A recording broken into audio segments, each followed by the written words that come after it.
Hi, my name is Sienna Fernandez. This is me. I'm a junior at Miles High School, and I'm in Professor O'Connell's History 1301 class. My Lest We Forget project will revolve around Sacagawea's life and contributions, which are often overlooked in the Lewis and Clark expedition. For this project, we had to select a controversial or lesser-known American figure from our era of study, and then prepare and record a 5-minute YouTube presentation that explores that person's life and reconsiders his or her historical legacy here in the 21st century. Everything I do is for my people. This is a quote from Sacagawea. She was dedicated to her Shoshone people and knew it was at risk whenever she joined the voyage. She mothered her child all while acting as a guide and interpreter in the Lewis and Clark expedition where they went westward from the Mississippi River to the Pacific coast. I chose 2 biographies that allowed me to understand Sacagawea's life better. The first novel I found was an intertwined biography called Sacagawea, Meriwether Lewis, and William Clark by Sheila Lannis. This allowed me to understand the perspectives of each individual who were involved in the expedition. Secondly, I used an individual biography titled Sacagawea of the Lewis and Clark Expedition by Ella E. Clark and Margot Edmond. This biography contained rewritten versions of Lewis and Clark's journals, which provided accurate tellings of their experiences. Sacagawea remains lesser known today because she's a woman whose story gets lost, as she's always put behind the men who were her partners. Without her, they probably would have never made it out alive. Also, there's little to know about her life after the expedition. Sacagawea's life before joining the Lewis and Clark expedition is also not well documented. Although her exact birth date is unknown, historians believe she was born sometime in 1788. Her father was the Shoshone tribe chief, and her mother was named Agai Dika, which means salmon eating. They resided in the Snake River Valley, which is now Idaho, close to the Rocky Mountains. Her tribe would travel to the 3 forks of the Mississippi River to hunt and gather food whenever the Hidatsa tribe kidnapped her.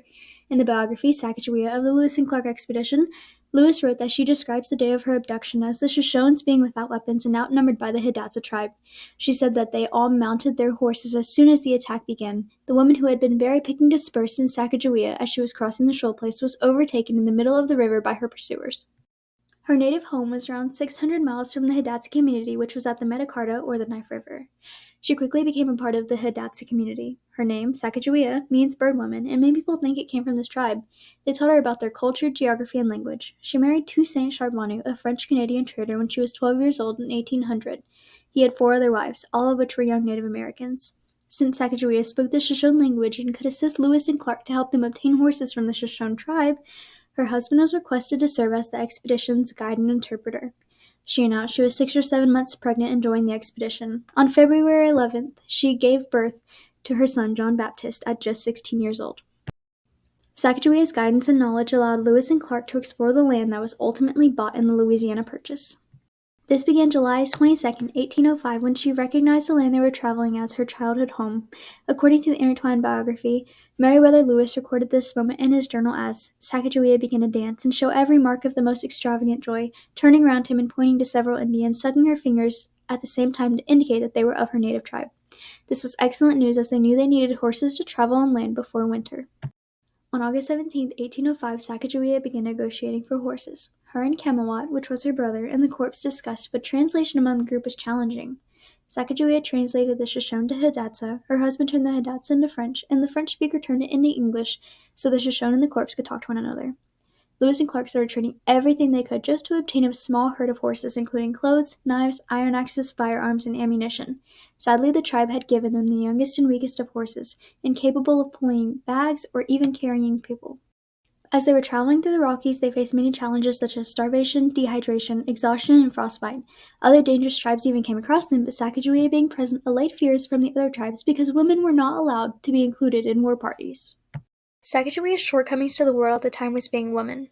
The biography, Sacagawea of the Lewis and Clark Expedition, states in the footnotes of Lewis's journal, he wrote, "The wonderful bird woman, who contributed a full men's share to the success of the expedition besides taking care of her baby.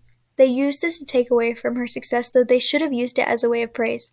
Her position as a mother in carrying her son the whole time is more of a reason she was an amazing woman, as she handled the responsibilities of caring for her infant child while still making valuable contributions to the expedition." She was supremely human because of her resilience and determination throughout the expedition. She had to cross uncharted territory and endure harsh conditions, and never received compensation for it. In the intertwined biography, William Clark states, "Your woman, who accompanied you on that long, dangerous, and fatiguing route, deserved a greater reward." So he recognized that she deserved money, but only her husband was paid for the work on the trip. Overall, it was impressive to see how she overcame her traumas from past and present. The names Lewis and Clark are credited for the entire expedition, but without Sacagawea, they would have never gotten where they did, much less survive all the hardships they endured. Today, she is remembered through memorials, statues, and even the Sacagawea dollar coin. She represents courage, strength, and resilience, and is particularly looked up to as an example of female independence. Her contributions to history must be remembered. We can do this by teaching students in school and showing them her greatness throughout her life. If we do this, she will continue to inspire young children, especially girls, and show them that they can do anything if they do it fearlessly.